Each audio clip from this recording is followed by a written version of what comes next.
to the program director, Ms. Sazini Makamu. Over to you, ma'am. All right. Good afternoon, ladies and gentlemen, those who are here with us. So I'd like to ask you to give us your ear just for this hour. We promise that today we will inspire you and leave you with a spark of motivation. Today, as women at Mintech, we remember Charlotte Mahomo Manye Mateke, a student, a teacher, a preacher, a politician who was blessed with a voice to sing and a creative mind to write. Her life story is an example of our multitasking abilities that come from how we are able to multiply everything we touch. If you had to Google the word Mother of Black Freedom in South Africa, you will find the name Charlotte Maxeke. Did you know that she even has a submarine named after her? Charlotte Maxeke was also the founder of a publication called Umthetheleli Wabantu, the mouthpiece of the native people. Here, she published articles that empowered Africans. If she could do so much at such a difficult time, I can imagine how much effort she had to put in to succeed. A thought for today, as we are presenting and motivating you, I would like you to think about this. If Charlotte Maxeke could do so much at such a difficult time, what are you, as a woman of Mintech, doing now to change the history of Africa? Just to give us a bit of inspiration and to tell us all about our progress as women in Mintech, I'd like to welcome the Nosi, our HR executive manager, to just give us a warm welcome and tell us why exactly are we here and what's the point of this gathering. Nosi, over to you. Thank you very much, Sazini. Mine is very easy, is to welcome. So I would like to do a special welcome to our board members, Mama Futhi Zigalala Mvelase and Meponso Marubeng, and extend a special welcome to all our Mintech women, because this day is about them, to the Mintech staff, our Mintech executive who have made this day possible.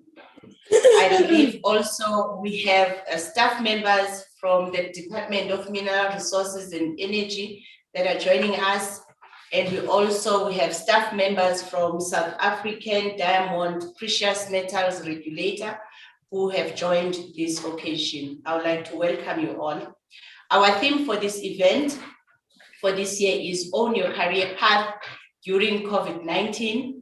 And the government theme, as Sazini has said, it is the year of Charlotte Maxeke, realizing women's rights. This pandemic may have set gender parity progress back by a generation, according to the World Economic Forum. There's also been an increase in gender-based violence, primarily linked to the lockdowns. And there's an increasing financial gap between men and women. As the global economy slowly recovers and we embrace our new normal. So it is important then we ask ourselves, how are we women being empowered to live in a post-pandemic world? We have spent the better part of the past 18 months being strong, courageous, resilient, and being all-rounder. My wish for every woman is that they take time to take care of themselves and filling their own cups, as you cannot pour from an empty cup. And over this time, I've learned the importance of being grateful for every moment, of being more present with family and friends, prioritizing your health and your well-being. We need to keep the spirit of the women who marched in 1956 alive. We need to invest in ourselves, financially, mentally, and physically. I believe that now more than ever, women throughout the world are struggling to navigate their identity in the workplace, at home, and in social spaces. The realities we face today are different to what our mothers experienced, not to mention the added pressure of social media and trying to keep up with the mzamos. However, we need to forgive ourselves as women for not meeting everyone's expectations, and most importantly, our own expectations. And we as women have it in our DNA to support and inspire, but we cannot do it if we don't take care of ourselves. This Women's Month, I would like to challenge all the Mintech, DMRE, SATBMR women to avoid dwelling on the things that are out of their control. do your research, do the planning, and if things don't necessarily go according to plan, learn the lesson, see how you can do things better next time. And I would like then to then end to say, enjoy today's event. Make sure that you are able to take something out of it that will build you as a person. I will now hand over to Sazini, and I welcome you on this. Thank you. Thank you very much, Nosi. Just to give a short shake briefing after our welcoming, I'd like to request that everyone please switch their mic, put themselves on mute whenever a speaker is speaking. We will have a question and answer session at the end of our speeches, where people are welcome to send any questions via the option that we have on the Zoom. I will then read out the questions, and whoever the question is directed to in the panelists can answer those questions. All right, thank you, Nosi, for that welcoming. Owning your career path can be very difficult. You can find a lot of challenges, but being in a company like Mintech, I've learned that challenges also come with opportunity. And in the middle of challenges, whenever you see that opportunity, you have to be prepared to take over that space. As women, we need to be inspired, and we need to take care of ourselves. And we need to always move on from our failures. Not only our failures, we can't also dwell too much on our successes, because that makes us not to improve or become better. So I have learned a lot of lessons in my career here at Mintech. I'd like now to hand over to our CEO, Dr. Molefi Mutuku, to just give us a recap on how we have been performing as women at Mintech. Over to you, sir. Thank you, Program Director. Let me first congratulate our Program Director, who recently has been appointed as the chair of the Diversity Forum at Mintech. Diversity Forum plays an important role in championing diversity and transformation at Mintech. I put a challenge to them for them to be more active, to be more organized. They have support of EXCO, and we look forward to working with them. So congratulations, Sazini. We look forward to engaging with the Diversity Forum. And thank you for the Diversity Forum to organizing this event. It's a good start for us. Then I need to respond to the question or the request posed by the Program Director in terms of programs regarding women at Mintech. Actually, this was the question posed by the acting chairperson of our board, the vice president of our board, and the chairperson of HR and REMCO committee, Mayor Futhi Zikalala-Mvelase. What are we doing for women at Mintech? Progress that we've made. So I will give an indication of how are we performing in terms of giving some statistics. Some of the stats are really for us to do better. We can always improve, but some are for us to really celebrate the progress that we've made to date. And my information starts from January 2019 to date. Let me start by reflecting on the overall statistics at Mintech. We have 243 employees in our science, engineering and technology base. I'm happy to announce that 53% of our site base are women. And this is important because even globally, this is a major achievement. We benchmark Mintech against 10 international research and technology organizations, including our own local CSIR. We top at 53% globally. So this is significant for us. But it's not only the numbers that we should celebrate, it's what are those women doing at Mintech? Are they participating in our core activities of research, development, and innovation? Now, if you look at the profile of our women at Mintech, Currently, we have a program where we are giving opportunities to employees at Mintech to enhance their qualifications, specifically their master's and doctoral level qualifications. Currently, 63% of our employees, females, are pursuing doctoral studies. 65% of all said employees pursuing doctoral studies are females. Master's level is split 50-50, 50% females, 50% males. And for us, this is important because it starts to show that as the theme of today's event, own your career path, women are taking up opportunities to further themselves and to participate in the core business of Mintech, which is research and development. If we look at new appointments at Mintech, and specifically said from 2019 to date, we appointed 42 individuals at Mintech, 19 females, 23 males, meaning we appointed 45% women at Mintech. We can improve, and we will improve. On the new appointments for support, we appointed 4 people, 75% females.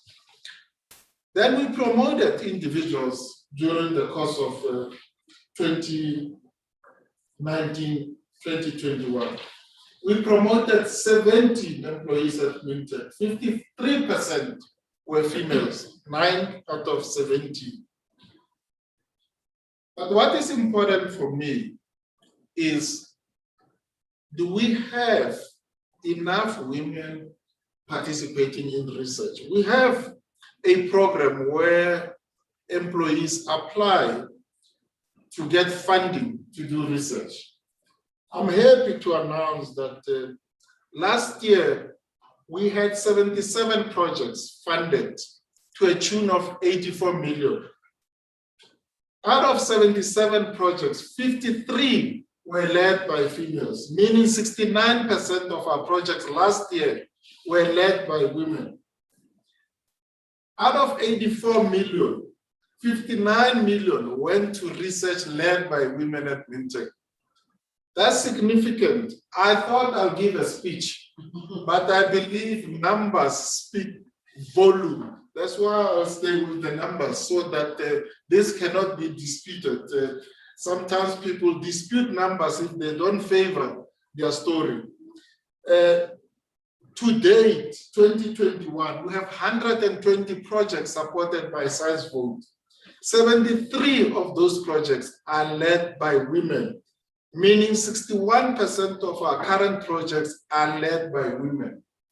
What it does say to us is that we have women participating in the core business of Mintech. It's not quite often that you get that participation. We're all familiar with support functions being dominated by women. Here at Mintech, we're changing that.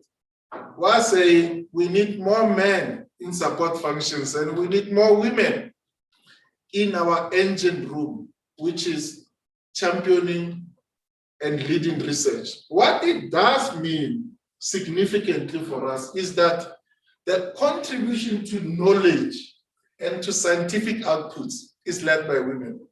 And that specifically talks to the growth and development of women at Mintech.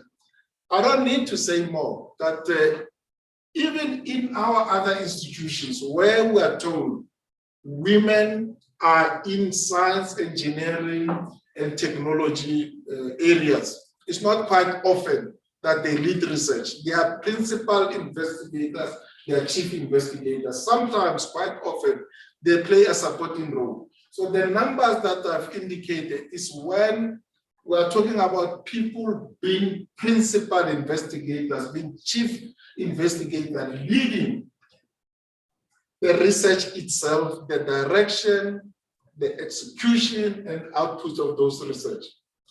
Now, that for me, we're saying Mintech, we're doing well. Of course, we can improve. We will be launching a new program soon. It's a career ladder progression program. The basis for that program is that individuals will champion their growth. It will not be dependent on your immediate supervisor. And we believe that will change the cost in terms of development of employees overall at Mintech, but more specifically, women at Mintech. And with those few statistics, I thank you. Wow. Actually, I am celebrating Women at Mintech. I'm actually proud to say I'm one of that 50% that Dr. Muthuku has said. So I'm definitely taking up space, you know. So I'm hoping that you are all inspired. There's a lot of women here at Mintech who are taking up space. We are leading, we are owning our own growth, and we are taking charge of what happens in our lives. But I do agree with the CEO, we can do better. I mean, Mom Charlotte had a newspaper publication, you know. What are we doing as Mintech? How are you sharing your knowledge with the world? Are you publishing? Are you assisting someone? Are you mentoring someone? You can't keep that knowledge inside. The whole reason for gaining knowledge is so that you can share it and improve the lives of others. So please, Women of Mintech, let's make our CEO even prouder. So maybe next day he'll buy us gifts during our Women's Day celebration. All right, with no further delay, I would like to please ask Nosi to kindly introduce our guest speakers for today. Nosi, over to you. Thank you, Sazini. I would love to introduce our board members who has taken the time to give us keynote address for today's event. I will start with Mama Zigalala Mvelase. She is an admitted attorney of the High Court, and she practices as an associate attorney at Friedrich Incorporated. She has served in various executive roles in private and public sector. She is the board chairperson of the Limpopo Jewelry Business Incubator. She is also a guest lecturer at Wits University School of Law. She is currently our board deputy chair. I will also love to introduce Me Ponzo Marubeng. Me Marubeng is the Deputy Managing Director, Operations and Business Processes at the South African Radio Astronomy Observatory. Her experience spans both the private and public sector with more than 10 years at executive level. She also chairs the South African Council for Space Affairs. She is a member of our board. Over to you, Me Zigalala Mvelase and Me Ponzo Marubeng.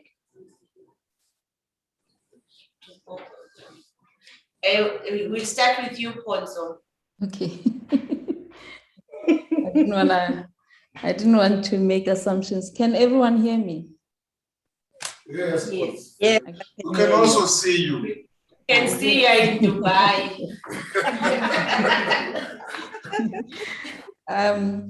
You know, every time I'm asked to talk at these type of events, initially often tempted to say no, because I kind of feel very awkward about talking about myself.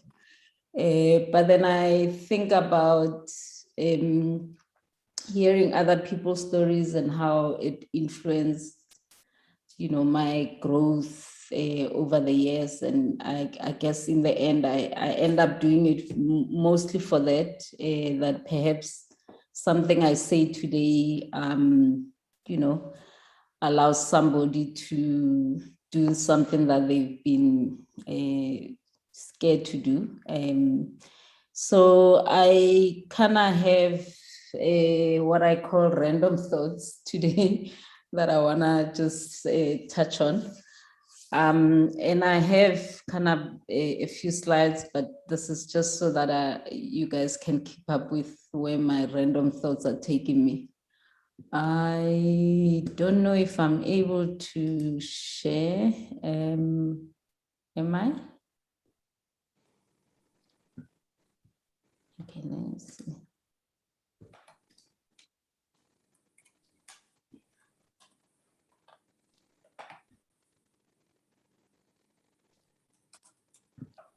Yeah, I don't think I have that. Okay, anyway, that's okay. So let me start with the top 3 questions that I often ask myself, at different times of late, actually more than before. And these are, who am I? Where am I going and why am I going there? The first one is kind of a difficult question often, because it's very easy to keep it very superficial. But it's a type of question that allows you to learn a lot more about yourself than any other question. So, I mean, if I were to take it super serious and answer the question, who am I? Firstly, I would say that I'm the obvious stuff. I'm a Black female who I think most of the people born in the 60s would appreciate, grew up in the toughest times in this country, where we've been through, our parents being forced to move to areas that they didn't grow up in, having to run as young learners away from the police, having our own friends die at the hand of the police, either witnessing it directly or mysteriously. And having the courage to keep going, being, for most of us, first generation university graduates, going into studies that people that look like us were never allowed to go into, science and engineering. And still ending up in work environments where I actually remember working in the early parts of my career for one of the mining companies, and the head of metallurgy at the time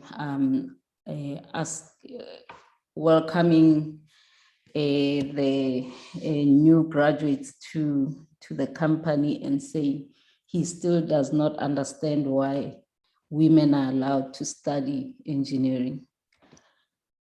Because he obviously, didn't have women in his class and definitely didn't think they deserved to be anywhere in the work environments that he managed.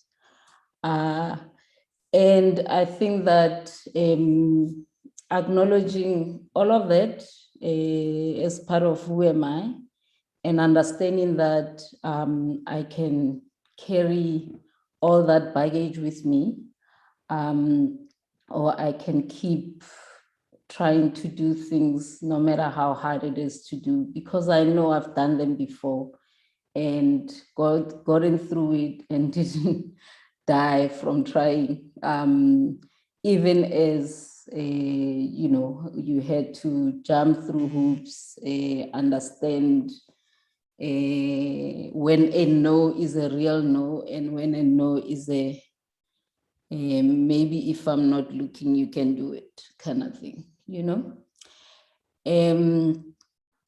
I also, understand myself to be fairly shy.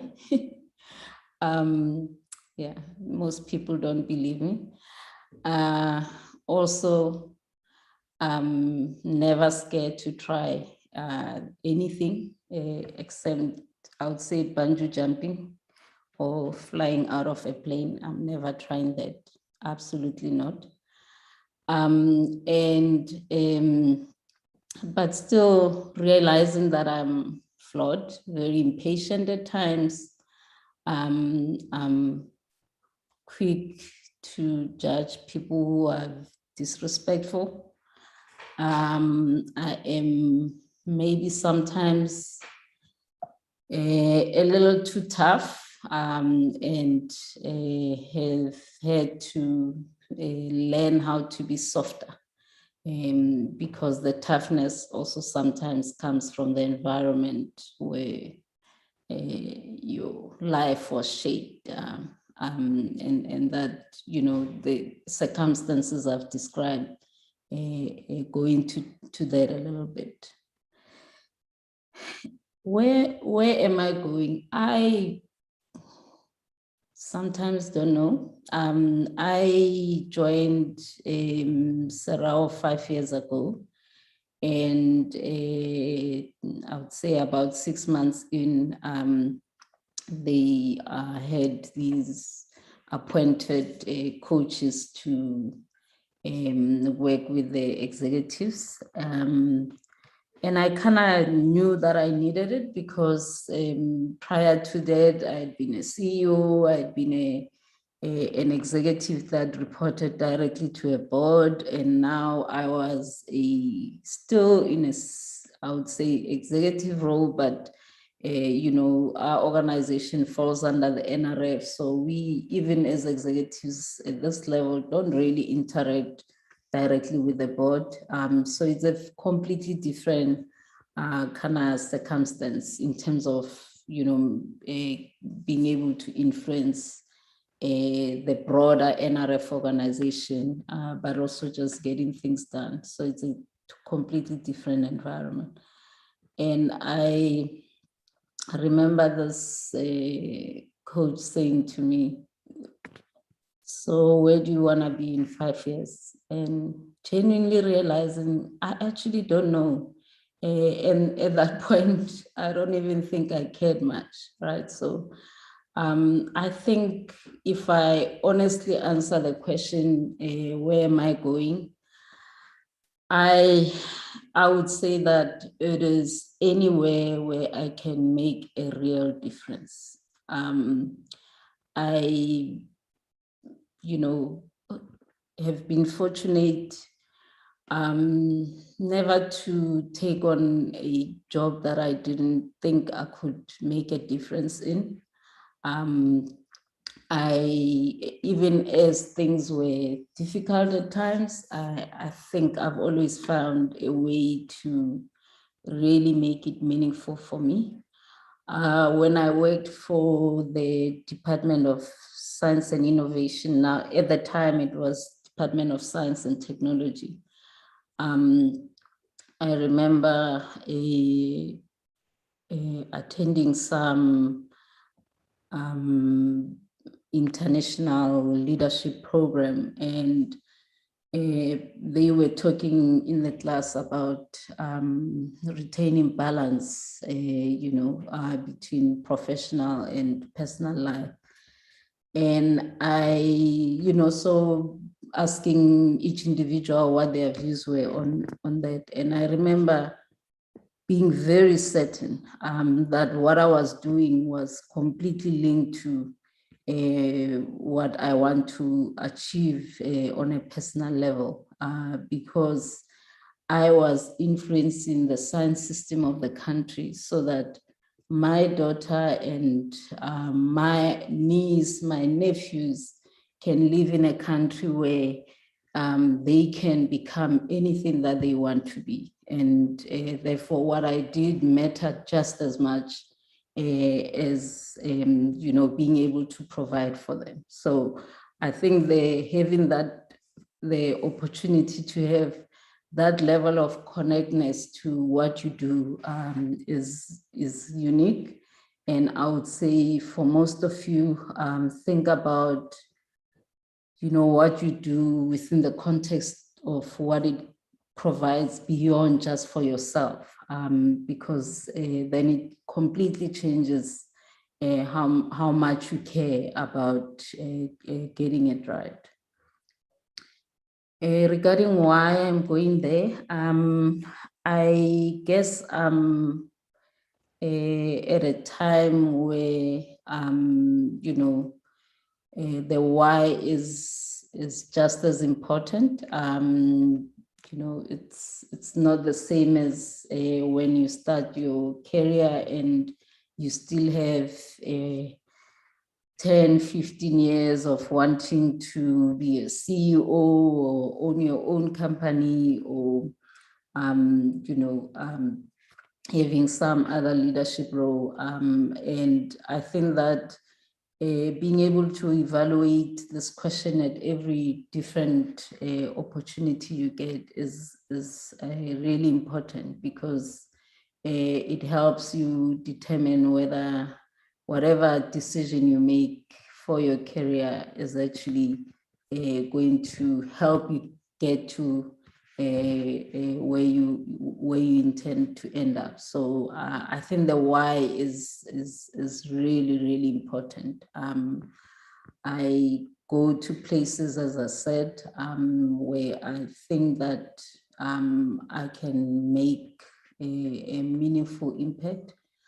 And I genuinely do not want to just be in places where you just exist. This is so weird, not having any sense of the room. It honestly feels like I'm talking to myself. Anyway, maybe let me move to my second random thought. I learned something that resonated really with me. I would say probably about 12 years ago or so, when I would say Rest assured, one to our listening. Pardon, okay. We're watching you. Okay, that's okay. Thanks for the reassurance that I'm not talking to you and empty. You're not talking to yourself.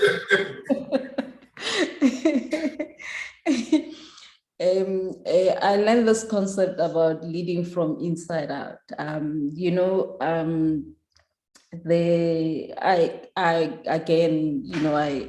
wanna kind of acknowledge just the universe creating opportunities throughout my life.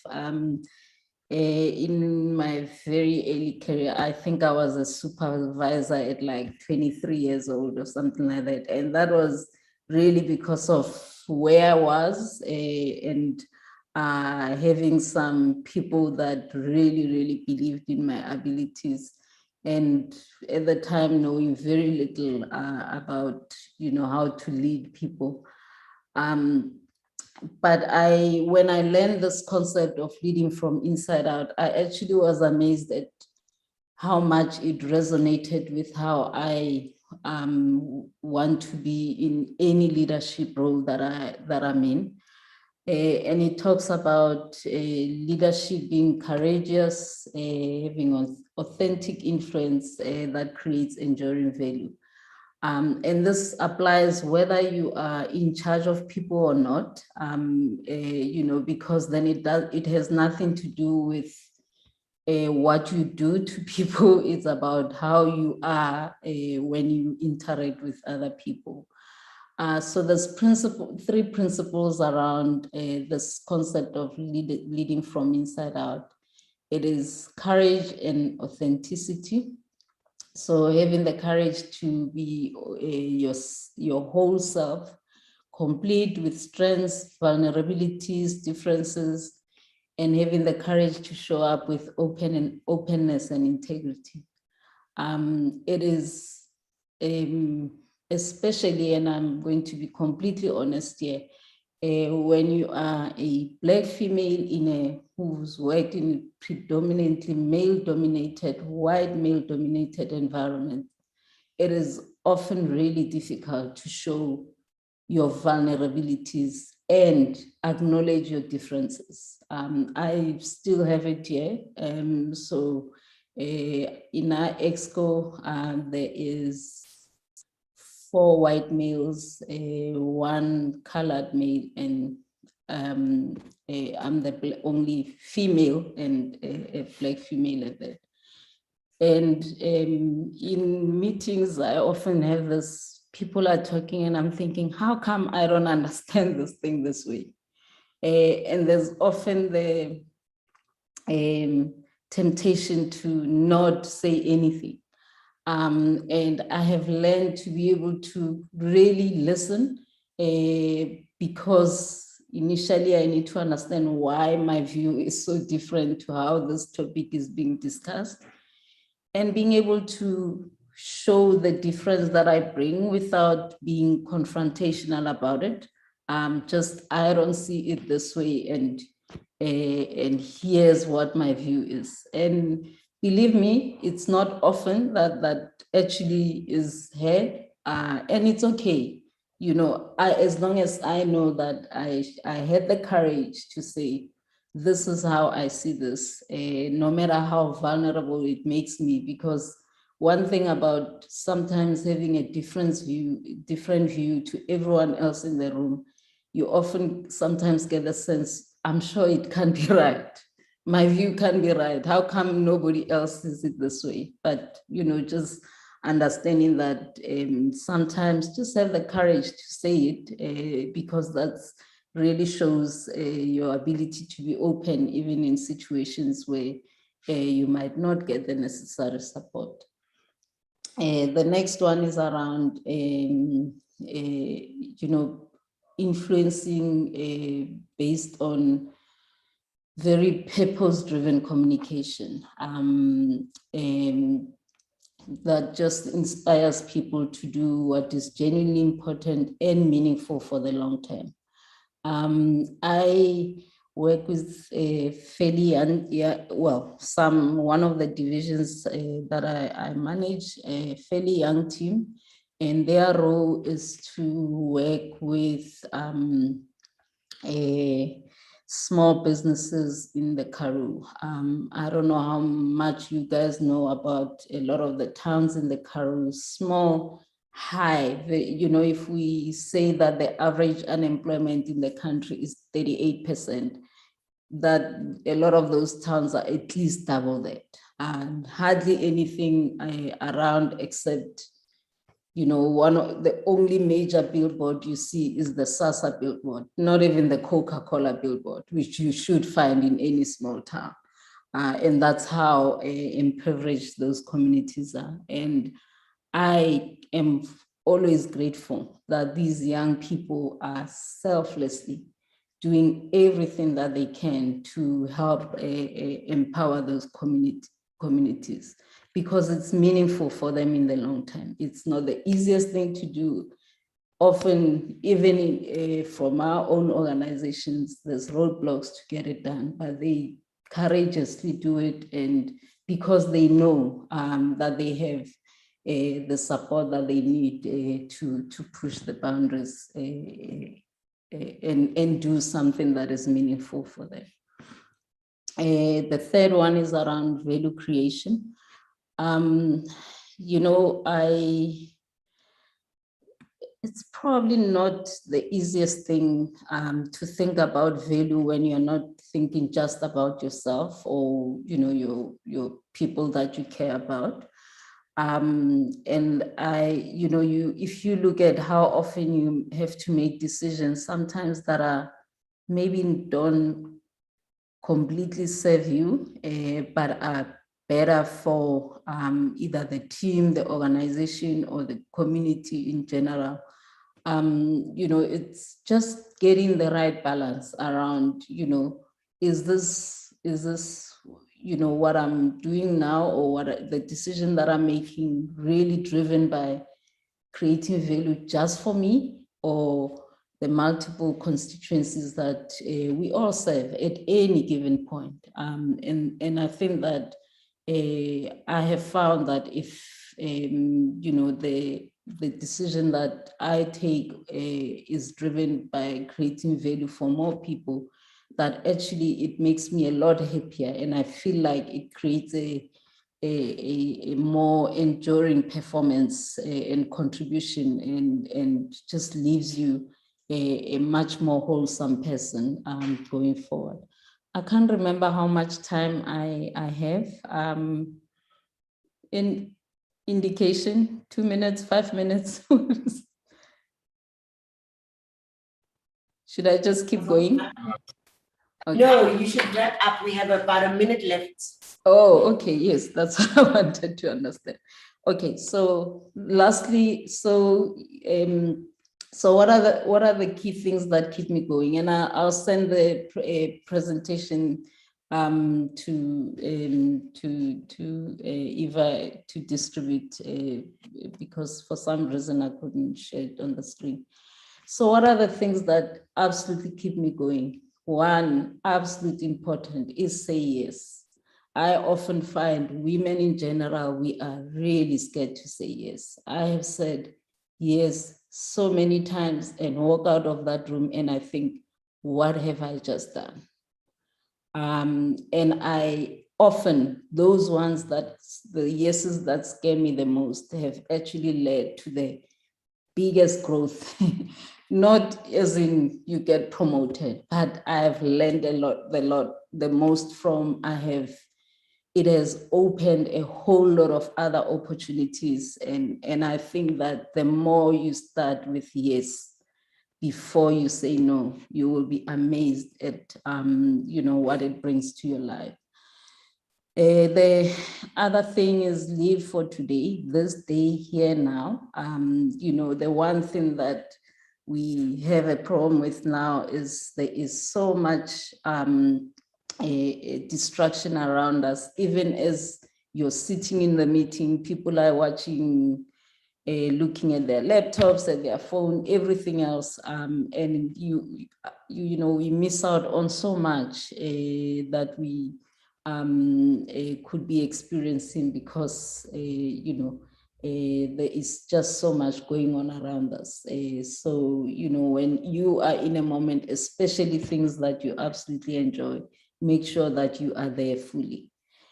Switch off, really take time out, and this requires some serious self-regulation. I have days of the week where, unless something really is serious, I am not opening my laptop, and that means that I have done what I needed to do so that I can afford not to be looking at my work all the time.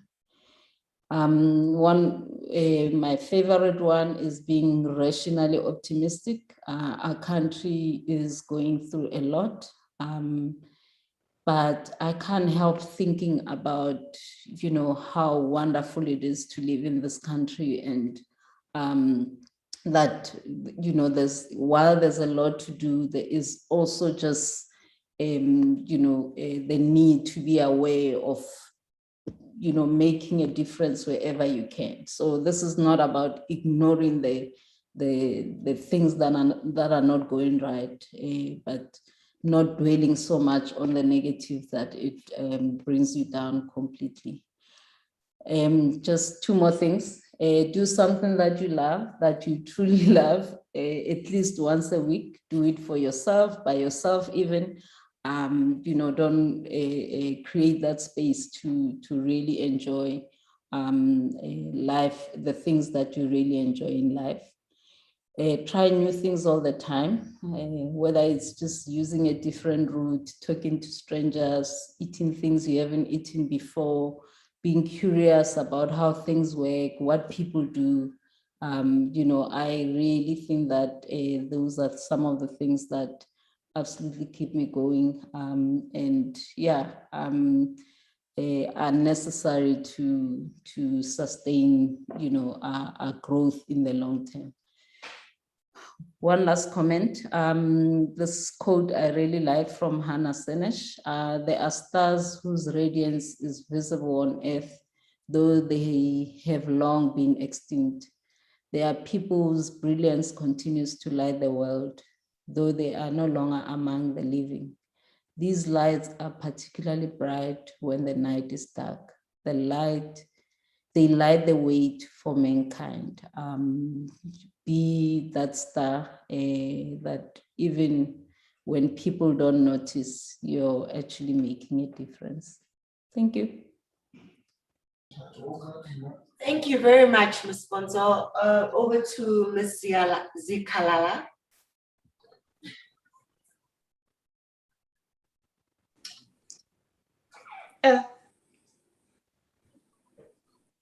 Well, you did good, CE and your team there by disabling the video.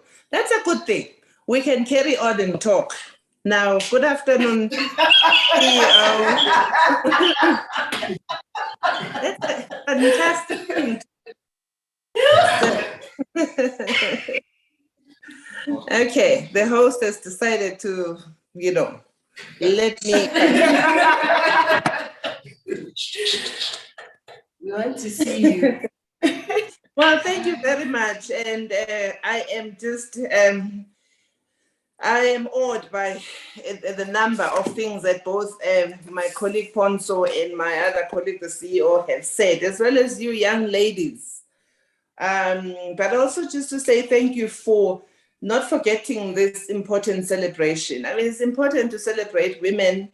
We may end up sometimes in the caught up in the spirit of each day where things are just not going well and forget that we have something to celebrate. I want to start by saying that, as Nelson, I think our what is he called? But our former president said, education is the most powerful weapon which you can use to change the world.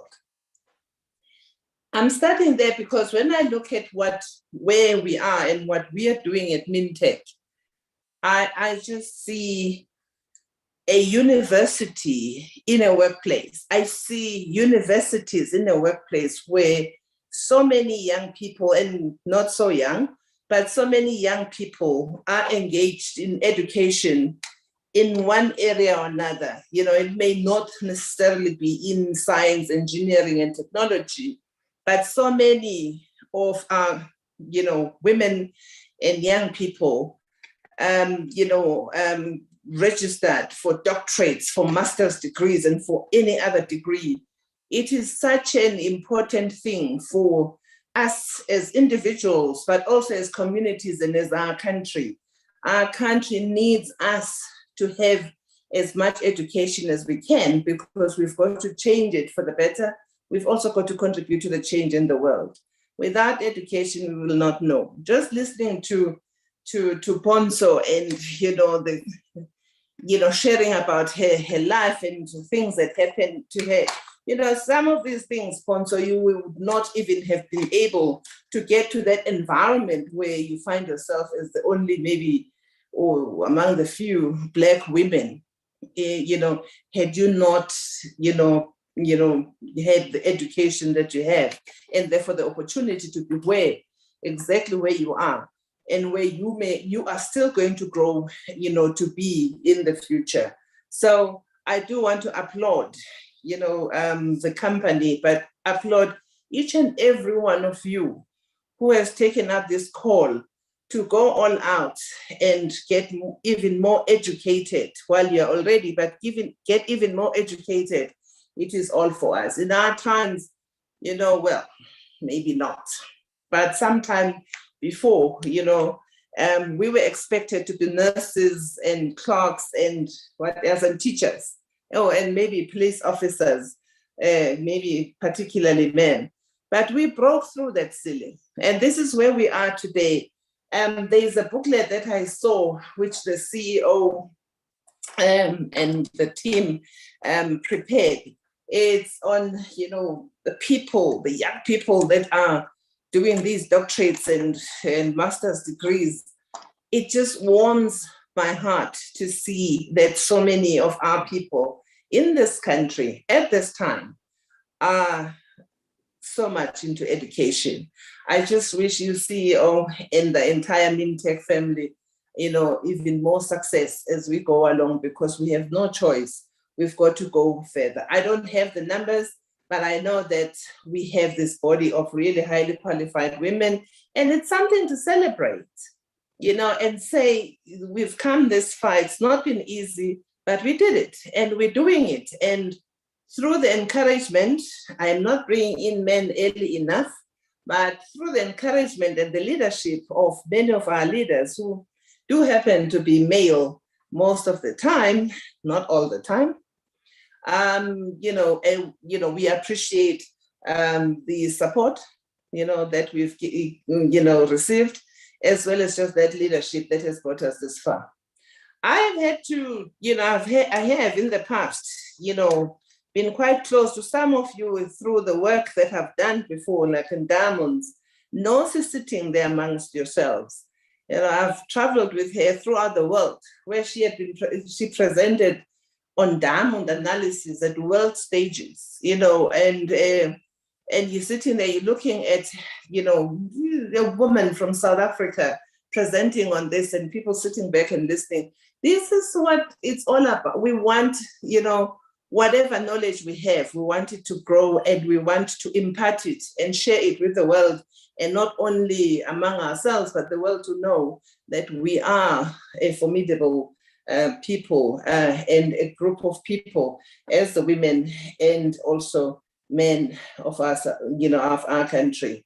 We are really grateful for that supportive environment and the leadership that we've been given, and that we are hopefully giving. But I just look back and ask myself, because I had thought of, sharing a bit about me, but I am not going to do that today. I will one day share, with you, because I know, just as Ponzo was saying, there are so many people along the path that shape you. And, and if you are pliable in the right way enough, you are able to gain so much from that support. I can count men and women who have done that, and where I am today, and when I look back, and I can see that support. Now, the reason I'm talking about this, and I think also Ponzo was talking about, is we cannot discount the support and that encouraging word and that encouragement that you get, and just whatever form of support that you get to go forth, because it sometimes it looks like the mountain is too high to climb, but then because of that support and that encouragement, you see yourself getting somewhere else. The believers often say you must count your blessings and count them one by one. They always say that. But I asked myself, as I was, thinking about today, whether we can count as women, individually and as a group, as a collective, the reasons for us to celebrate. And I asked myself, and it was unfortunate that even yesterday, in the news, we were reminded of that gruesome death of Uyinene. And while at the same time, we're still mourning the death of, now her name escapes me, but the young woman from Fort Hare. And you sit there and you ask yourself, am I going to talk about celebration in the face of all of this? And, I suppose we are called upon, therefore, to put things into perspective and say, we will celebrate this, and then we will continue to campaign and fight against this, because the scourge of violence against women makes it difficult to think about celebrating. And also, when some of these things happen during that month that is dedicated to the celebration of women and the empowerment of women, it just takes away something from you as a person, and you end up standing still instead of moving forward.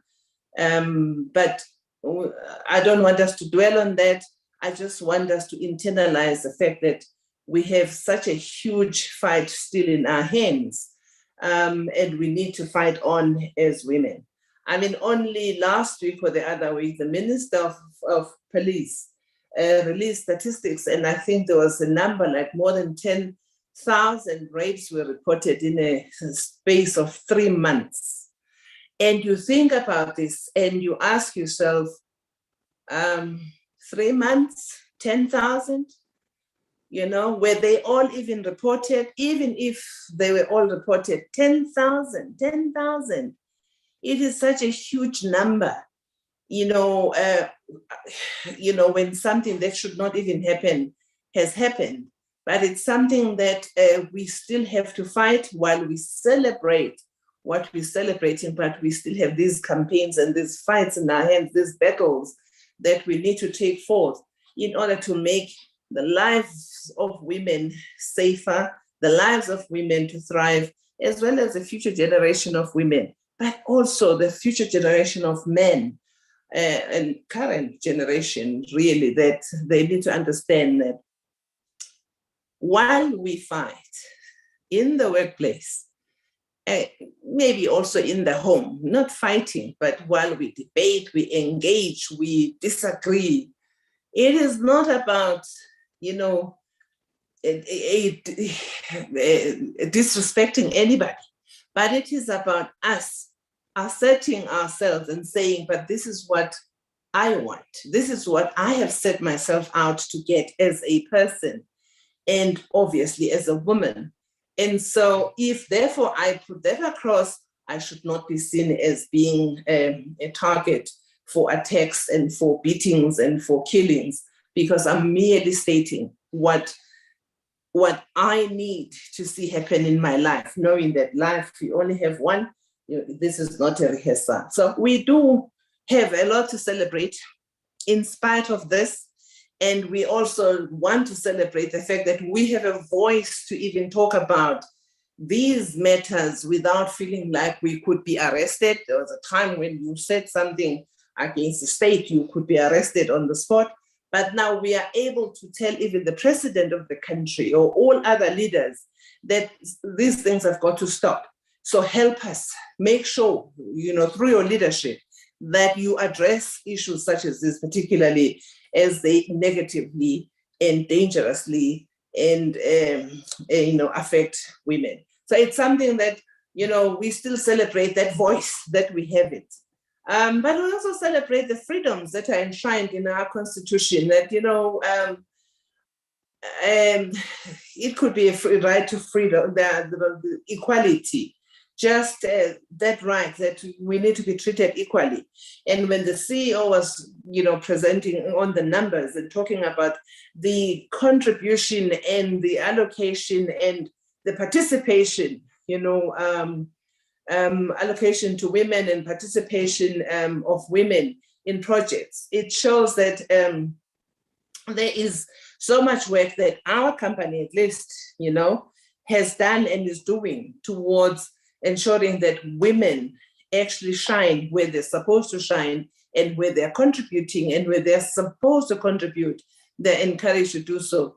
And so it is quite encouraging. And those numbers, CEO, each time I look at them and each time I look at our publications and the highlighting of, publications and whatever products we've come up with, and women's names are mentioned, it really says we are getting somewhere. So we're celebrating those freedoms as enshrined in our constitution, but we're also celebrating the forerunners, those women such as Charlotte Maxeke.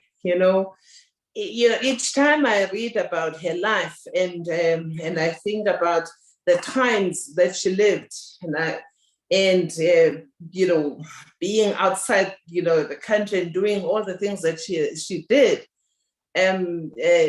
she may not even have been thinking of doing this for women, even in the future, but she wanted to survive and she wanted to show the world that she had all the capability, and she did. But in celebrating her, because we've singled her out, for today, it's there's a lot that we are grateful for from women and like that, and we celebrate. There are many in this country. I'm just going to say, and all those women who marched in 1956, all the women who are our mothers, sisters, grandmothers, and these women that have played also any role in our lives. And some people would even tell you, oh, even the woman who raised me, whoever may be. But even those women, that we celebrate them, and we're not casting out men. We just saying we're celebrating the role that women have played in our lives.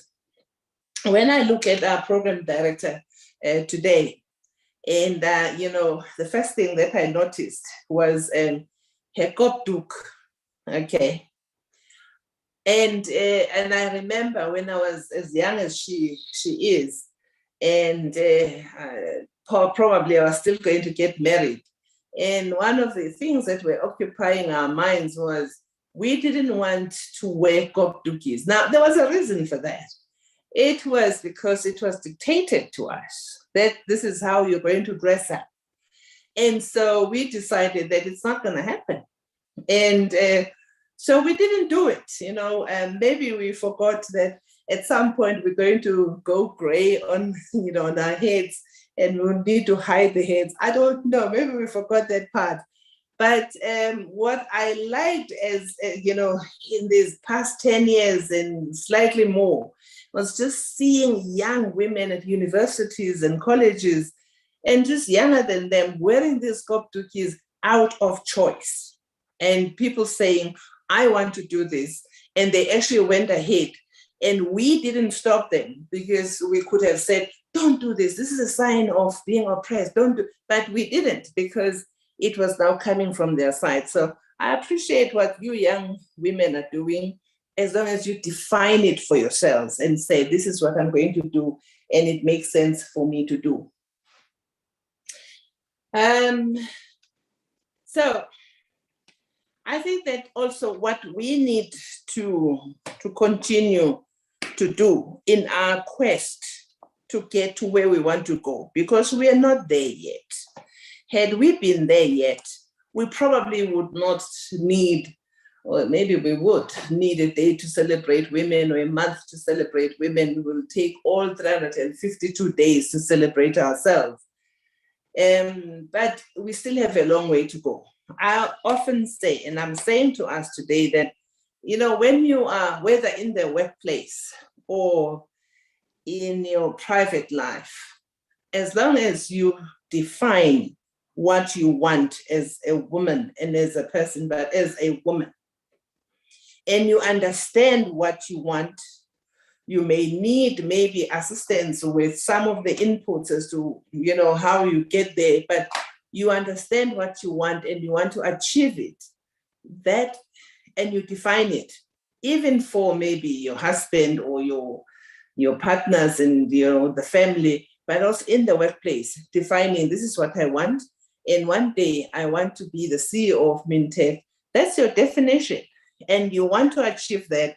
And if therefore what is called upon from you before you get there is hard work, let us do that hard work. And so when I see also these many young women who have registered and been granted allocations, financial allocations for, projects and researches and even bursaries, I say this is us having defined, these young women have defined what they want, whether they had a call from, they're heeding a call from management or the company, but the bottom line is that if they did not have it inside of them, they would not even be registering to study. But because they had it inside of them, that for me to be able to get to where I need to go, I need to be educated, then that is defining. So let us continue and remember that if we define and we think about what we want, we will get there. Sometimes we maybe miss that way of communicating, sometimes, in a sad way and really painful way, as women communicate and maybe say no that we call upon, and sometimes say, and all the time say, those who do, those men particularly, and anybody else who does something negative against women or on women, need to listen to that word. And when a woman says no, they actually mean no. That's defining and communicating. But then unfortunately, sometimes we don't get heard when we say it. But then the part about communication that I'm getting to is this: even though we are in a battle, to ensure that our rights are equally recognized and recognized all the time. The way that we communicate is important. The way that we talk to power, or talk to equals, or talk to colleagues, or talk to, even junior staff and cleaners and, other people who are placed at the lowest rung of the, corporate ladder is important. It is key how we communicate, what we want, that message that we have. Because if we fail to communicate it, we will not get results, and we can end up blaming everything else and the system and everybody else, instead of looking at how we are saying things and we have said things to the people. So it's important that we do that. Now, for us to communicate with the CEO, like I did communicate because he is my boss, you see. This program was supposed to happen 2 weeks ago, and I said, well, I see that the CEO is not going to address us, so I am not going to participate. I don't see any men here, and the organization has got these leaders who are male, so this is not going to happen. I did define my issue, and I demanded answers. And because I'm an employee, or that the CEO respects, look at us today. So this is why we're here, because he did listen to my because if he didn't, I was going to call him out and say, I did talk to you, you refused, and this is why we didn't have a celebration. But here we are, we're celebrating because luckily the CEO does listen, And also we must, what is CEO saying? As always, he says he listens as always. The jury is still out on that. But yes, see, I'm going to give it to you for now. And yes, Okay. yes. Mhm. Thank you. Yeah. Look, I mean, we still have quite a number of challenges as women. I'm not even going to talk about issues that have, talked about. I've just mentioned whether it's violence against women, because those are beyond challenges. Those are criminal. Those are immoral and criminal and need to be treated as such. But we still have some challenges when, I look at some of the companies where I work, that we have insufficient number of women who get to do business, whether with the state or with those companies, etc., and provide the kind of services. Those that are there provide services, but one, the numbers are low. Two, where the numbers are, women tend to shy away from getting to the hardcore of what those companies do. And I just want us to encourage one another and say, if therefore you are a scientist or you are an IT specialist, or you're an attorney like myself, or where you are called upon to do something, we've got to encourage one another, but also to get in there. Because one day men are going to turn around and say to us that we provided opportunities and we still didn't get a sufficient number of women to participate. Now, we've got to look into that and make sure that where there needs to be, programs that direct women to get into those spaces, that we actually try as much as we possibly can to push women to get towards those opportunities. I think sometimes, and I'm hoping that no one will know this, but once upon a time, I had a young woman who came to work for us in one of the places that I'm not going to mention. She came as a cleaner, and she cleaned. But this young woman, even the way that she cleaned and the way that she was prepared to do more, and just her disposition was such that within that 1 year, I had moved some mountains to find this woman a job at reception. because, we needed, she had something that she displayed to us. And it's something that we all need to find in one another. I can tell you today, she is a huge executive assistant in some place, and she's an executive assistant to the head of that organization, for sure, today, as I'm talking to you. But her humble beginnings for me were like, but it's not even about the metric that she had only, but it was just about the way that she presented herself, even for that job that she had, and the hunger that she had, in a quiet manner for more.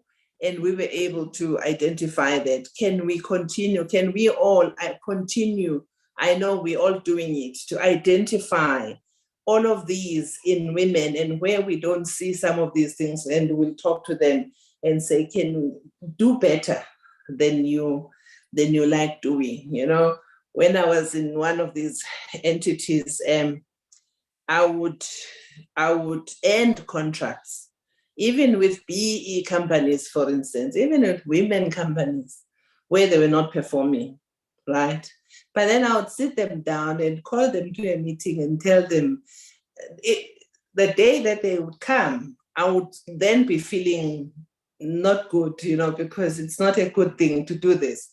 But still, if you don't give feedback, people won't know where they missed it. People won't know how to grow. So give them feedback so they know that this is where I made a mistake, or this is where I didn't do well, so I need to do better. Because then we want people who will make us this winning nation that we want to be. As I conclude, I want to say this to all of you young women and men there, that whatever connections you've made in life, particularly with successful people, particularly with people who have had a positive influence on you and other people, and please keep those connections. I'm not talking about the connections of today. I'm talking about real connections, because I can tell you this much: men mastered this trick a long time ago. That connections, they keep them. Don't see them slugging golf bags, all over the golfing, whatever. It's those connections, and they keep them, and they're successful because of those connections. We're learning from them, and we're going to beat men at their game if we're seriously wanting to also participate. So make sure you keep those connections. I have done my best to keep mine, but I know that sometimes I feel like I have not, done justice to some of these things that I need to do, right. And we must know that as women, no matter how young or old we are, we actually are responsible for our development. We are responsible for our future. And that even turns out to be a responsibility towards your future generations of women and humanity at large. So we must not forget that. And in whatever we do and in whichever manner you do things, we need to remember. I was telling my nephew, who was a manager in some company here in Johannesburg, so they had a Christmas lunch, and he was among those who left late. And he had taken a bit more than he should have. So when he came home, I said to him, listen, my boy, because you are now at that level of, make sure that next time there's a Christmas lunch, you leave earlier. Just, celebrate and then leave earlier. Then that bottle of whatever, you can have it at home, not there, because the people you work with are looking up at you. And if you don't anymore live the culture and the values of the organization because it's a party, they will see it. So even us, we want to do that and know that there are people who are emulating us. But our freedom is the main thing that we're celebrating, and we're saying, CEO, thank you, your team, thank you for giving us this platform as women of MinTech, but also the platform to learn and to get the bursaries and to get the opportunities to have our projects funded and to get the funds that we need for all the work that we're doing. In conclusion, I want to say, I'm borrowing from Charlotte Bronte, who said, I'm no bird, and no net ensnares me. I'm a free human being with an independent will. And that is what we have.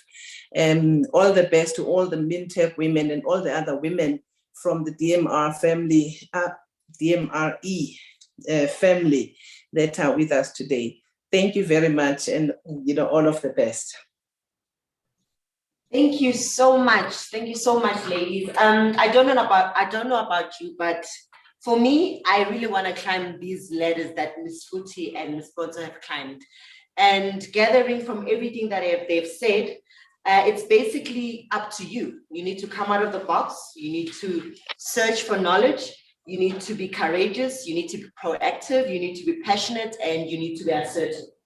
The new MinTech actually has put this career growth into our own hands. It's up to us now. So ladies, I hope you won't be sleeping in your dreams. You have to chase those dreams.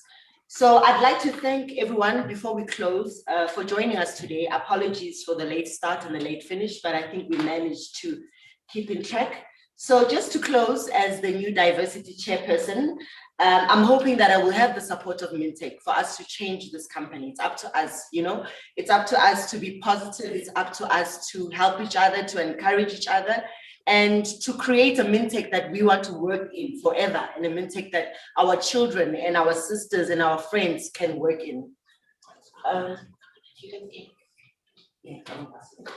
Okay, to the leaders, keep leading so that you can create successes. To the executors, keep executing. With experience comes growth. And to the supporters, keep supporting. You are making a huge difference. So we have one question that has already been answered. So I will just read it out, and the answer from Ms. Bonzo, it was directed to Ms. Bonzo. The question reads, many SET qualified people, including females, have to change track in careers from pure technical work to management, meaning project management or other aspects of management. What is your take on this matter? Is this a systematic issue in South Africa where there's a lack of long-term technical opportunities, or other factors are at play? Is this the new normal, or is our career growth now this way? Would love to hear your thoughts. And Ms. Bonzo answered and said, I agree in the most. The universities offer more options to stay in the technical track. There are very few organizations that offer progression through a purely technical track for development. And this has led to people moving to management. This is changing, and I believe MinTech is already talking about career pathing that allows people to follow a technical route. I must agree with Ms. Bonzo that we are following leadership technical routes in MinTech, and it is possible to be technically advanced and to still be a leader. All right, I would like to now call upon my fellow colleague, Prof. Yolette, to please give us a closing for this day. Ladies and gentlemen, thank you very much. I'll hand over to Yolette. Thank you, Program Director, and also to two distinguished presenters, Ms. Sikalala and Ms. Marupeng. I really enjoyed both of your presentations. I think I can, with the first presenter, I can relate to your comment that your first employer commented that why are you there? Why are you a woman in engineering? I had a similar experience in steelmaking plant when I started to work in 1996. Why did you mute yourself? Sorry, Prof, you are muted.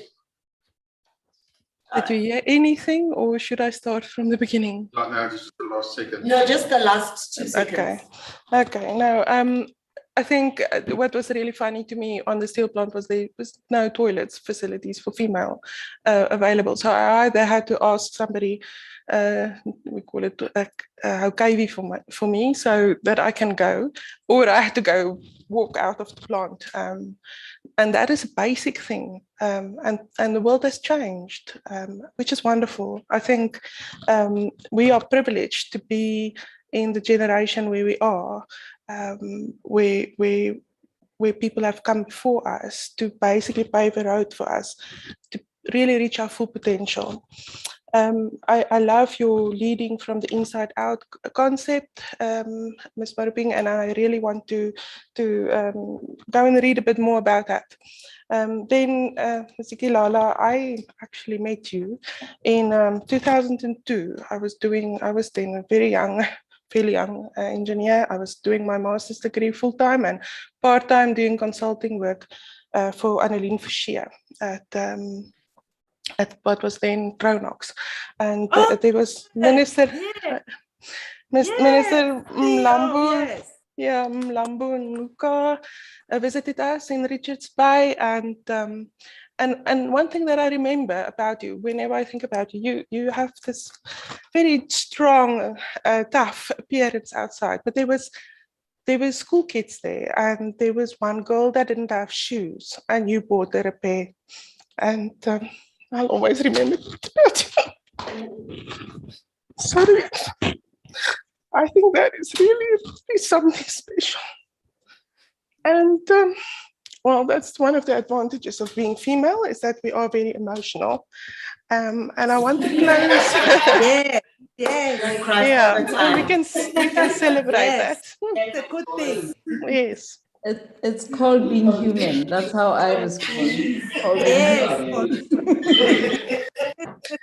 So I want to close today. I'm a mother of 2 children, a pigeon pair. My son is 13 and my daughter is 9. And I think I love them equally. And I think what is really important for us is to know that we need each other, that we need male and female, and we need masculine, our own masculine and feminine energies. And I love the poetry of Mary Oliver. She's an American poet. She already passed on.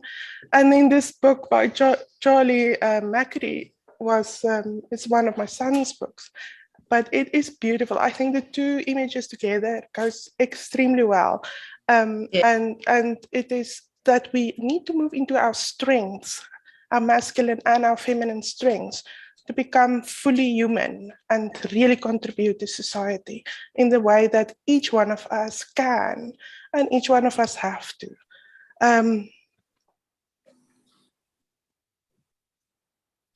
Mute again, Prof.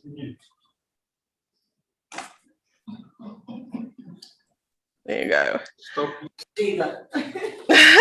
I think it's all these emotions. Yes. Okay. It's like you do not have to be good. You do not have to walk on your knees for 100 miles through the desert repenting. You only have to let the soft animal of your body love what it loves. Tell me about despair, yours, and I will tell you mine.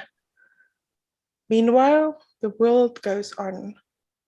Meanwhile, the sun and the clear pebbles of the rain are moving across the landscapes, over the prairies and the deep trees, the mountains and the rivers. Meanwhile, the wild geese, high in the clean blue air, are heading home again. Whoever you are, no matter how lonely, the world offers itself to your imagination, calls to you like the wild geese, harsh and exciting. Over and over, announcing your place in the family of things. So to each one of us, when you hear the Hadidas in the morning, calling, remember that they are calling you to step into your space that is needed here in the family of things. And I thank you very much for this opportunity. Thank you. All right, thank you. All right, ladies and gentlemen, thank you for joining us. Until next time, cheers. Cheers. Cheers. Bye, everyone. I'm gonna say OG. Hi. Cheers. Cheers. No, these are chats, it's not questions. Thank you so much. Thank Yeah. you. Cheers. Thank you. I just had so